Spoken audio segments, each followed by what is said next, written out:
نحمده ونصلي على رسوله الكريم اما بعد فاعوذ بالله من الشيطان الرجيم بسم الله الرحمن الرحيم يا ايها الناس قد جاءكم برهان من ربكم وانزلنا اليكم نورا مبينا صدق الله العظيم۔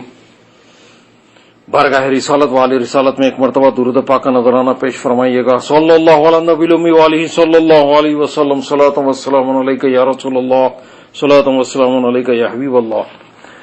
یا ایھا الناس، اے لوگو، قد جاءکم برہان من ربکم، بے شک تمہارے پاس اللہ تبارک و تعالی کی طرف سے واضح دلیل آ گئی۔ وانزلنا الیکم نورا مبینا، اور ہم نے تمہاری طرف روشن نور اتارا۔ حضور نبی کریم صلی اللہ علیہ وسلم رب تبارک و تعالی کی دلیل ہے۔ اللہ تبارک و تعالی انبیاء کرام کو دلیل بنا کر بھیجا ہے۔ حضرات انبیاء کرام کے معجزات اللہ تبارک و تعالی کی ذات و صفات کی دلیل ہیں، جن سے رب تبارک و تعالی کی معرفت نصیب ہوتی ہے۔ تو انبیاء کرام کے ہاتھوں جو خرق عادت، جس خلاف عادت، اور وہ چیزیں جو عقل انسانی کو عاجز کر دے، انسانی فہم و ادراک میں جو باتیں نہ آ سکیں، عقل سمجھنے سے عاجز آ جائے، وہ ہوتا ہے معجزہ۔ عاجز کر دینے والا معجزہ ہوتا ہے، یہ انبیاء سے ظاہر ہوتے ہیں۔ گزشتہ انبیاء کرام میں سے کسی کا ہاتھ معجزہ، جیسے سیدنا موسیٰ علیہ السلام کا ید بیضاء، کسی کی آواز معجزہ جیسے حضرت داؤد علیہ السلام، کسی کا چہرہ اور حسن معجزہ جیسے سیدنا یوسف علیہ السلام، کسی کی سانس معجزہ جیسے حضرت سیدنا عیسیٰ علیہ السلام۔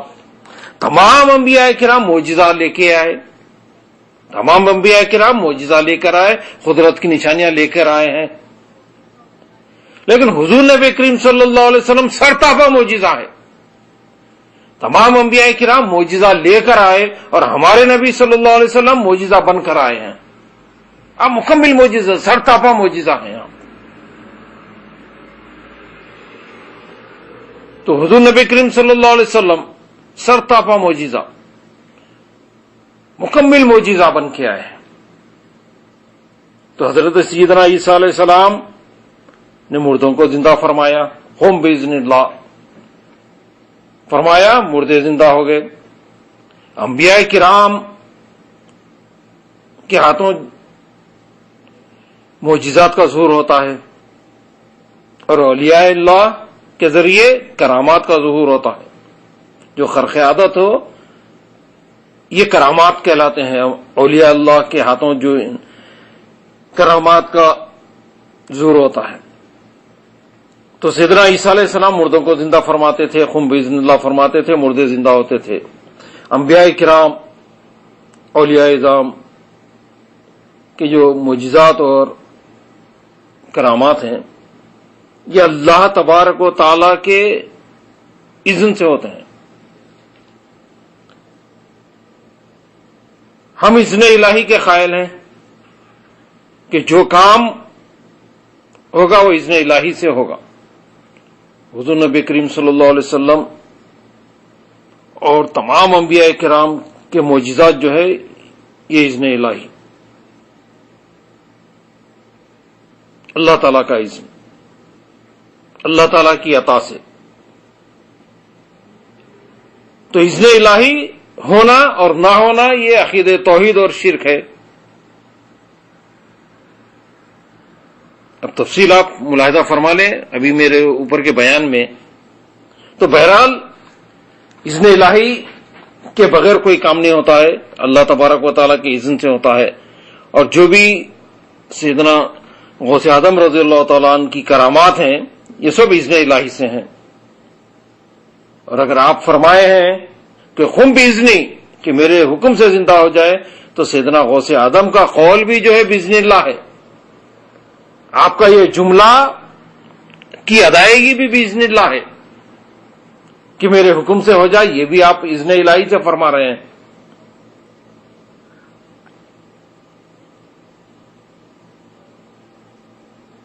تو حضور نبی کریم صلی اللہ علیہ وسلم کے اولیاء جو ہیں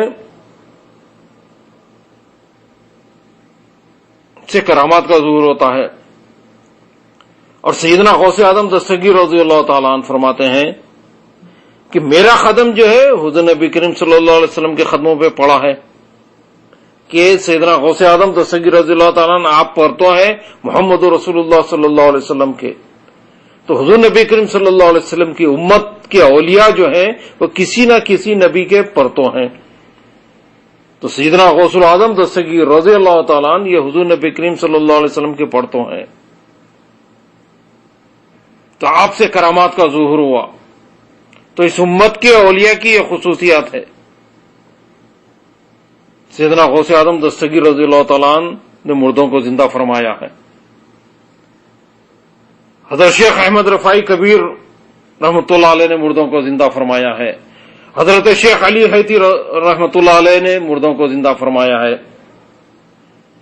تو ہر ولی جو ہے کسی نہ کسی نبی کا پرتو. تو حضرت سیدنا غوث اعظم دستگیر رضی اللہ تعالیٰ عنہ حضور نبی کریم صلی اللہ علیہ وسلم کے پرتوں. اور ہمارے شیخ حضرت سلطان مخدوم اشرف جہانگیر رحمۃ اللہ علیہ یہ حضرت سیدنا عیسیٰ علیہ السلام کے پرتوں ہیں آپ. تو آپ نے بھی مردوں کو زندہ فرمایا ہے. مشہور واقعہ ہے وہ نماز جنازہ سے متعلق. آپ یہ کرامات کی کتابوں میں دیکھیں, بلکہ میری یہ کتاب ہے کرامات سیدنا غوث الاعظم میں یہ مردوں کو زندہ کرنے سے متعلق معجزات اس میں جمع کیے گئے ہیں. آپ اس میں ملاحظہ فرما سکتے ہیں کہ سیدنا مخدوم اشرف جہانگیر سمنانی نے بھی جنازے کو زندہ فرمایا, جو مر چکا تھا اس کو زندہ فرمایا ہے. تو یہ سب اللہ کے اذن سے ہوتا ہے. مردوں کو زندہ کرنا یہ اللہ کے حکم سے. تو ولی کی ہر کرامت یہ اللہ کے اذن سے ہوتی ہے. معجزات انبیاء کے اللہ کے اذن سے, کرامات اللہ کے اذن سے, ہمارا سانس لینا اللہ کے اذن سے, پلک جھپکنا اللہ کے اذن سے, ہمارا قول فعل ہر چیز اللہ کے اذن سے. تو سیدنا غوث الاعظم دستگیر رضی اللہ تعالیٰ عنہ کا فرمان کہ خم بھی اس نے میرے حکم سے زندہ ہو جائے, یہ بھی حکم الہی سے ہے. تو یہ صرف فہم کا فرق ہے, آپ سمجھ کا فرق ہے یہ, ورنہ وہ اللہ کے ولی ہے, سلطان اولیاء ہیں سیدنا غوث الاعظم دستگیر. تو آپ کا فرمان بھی باذن اللہ ہے, آپ کی ہر کرامت یہ باذن اللہ ہے. تو یہ زندہ کرنا اللہ تبارک و تعالیٰ کی صفت ہے, اور اللہ تبارک و تعالیٰ نے یہ صفت حضور نبی کریم صلی اللہ علیہ وسلم کو بھی عطا فرمایا کہ اللہ تبارک و تعالیٰ نے اپنے محبوب صلی اللہ علیہ وسلم کو اس صفت کا بھی مظہر کامل بنا دیا کہ حضور نبی کریم صلی اللہ علیہ وسلم تم کو زندگی بخشتے ہیں, مردے کو زندگی بخشتے ہیں, زندہ کے دل کو, جان کو, خیالات کو زندہ فرمانے والے ہیں. اور کیوں نہ ہو, حضرت جبرائیل علیہ السلام گھوڑی پر سوار ہو کر غرق فرعون کے گھوڑے کے لیے آگے ہو گئے.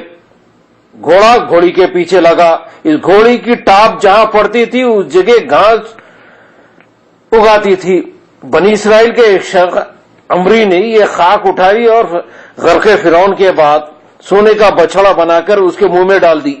تو اس سونے کے بچھڑے میں جان پیدا ہو گئی. حضرت جبرائیل کا جسم لگا گھوڑی سے, گھوڑی کا خاک سے, اور خاک پڑی بے جان بچڑے کے منہ میں, وہ زندہ ہو گیا. اسی لیے اس کو روح الامین کہتے ہیں, کیونکہ ان سے روح ملتی ہے. اور حضور نبی کریم صلی اللہ علیہ وسلم کی نظروں میں ہزارہ جبرائیلی طاقتیں ہیں, تو ان کے اشارے سے مردے بھی زندہ کیوں نہ ہو.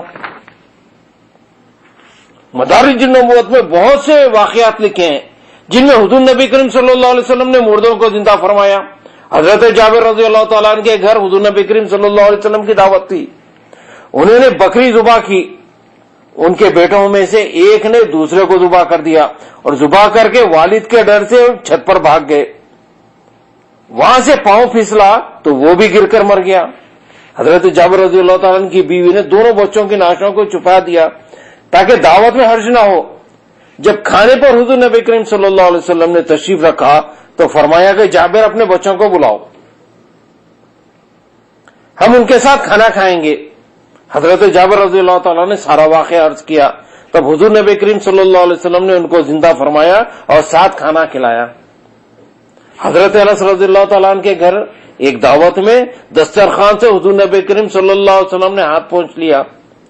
اس کے بعد جب کبھی وہ دسترخوان پرانا ہو جاتا تھا تو اس کے جلتے ہوئے تنور میں ڈال دیتے تھے اس کو. وہ اس میں نہ جلتا تھا بلکہ صاف ہو جاتا تھا. تو یہ ہے حضور نبی کریم صلی اللہ علیہ وسلم کے معجزات. تو بہرحال احیاء موتا مردوں کو زندہ فرمانے کا معجزہ سیدنا عیسیٰ علیہ السلام سے ظاہر ہوا. حضور نبی کریم صلی اللہ علیہ وسلم نے بہت سے مردوں کو زندہ فرمایا اور اس امت کے اولیاء میں سے سیدنا غوث العظم الصغیر حضرت شیخ احمد رفاعی کبیر رحمۃ اللہ علیہ، حضرت علی حیدر رضی اللہ تعالیٰ عنہ اور حضرت سیدنا مخدوم اشرف جہانگیر سمنانی رضی اللہ تعالیٰ عنہ، یہ تمام اولیاء کرام سے بھی مردے زندہ ہوئے ہیں.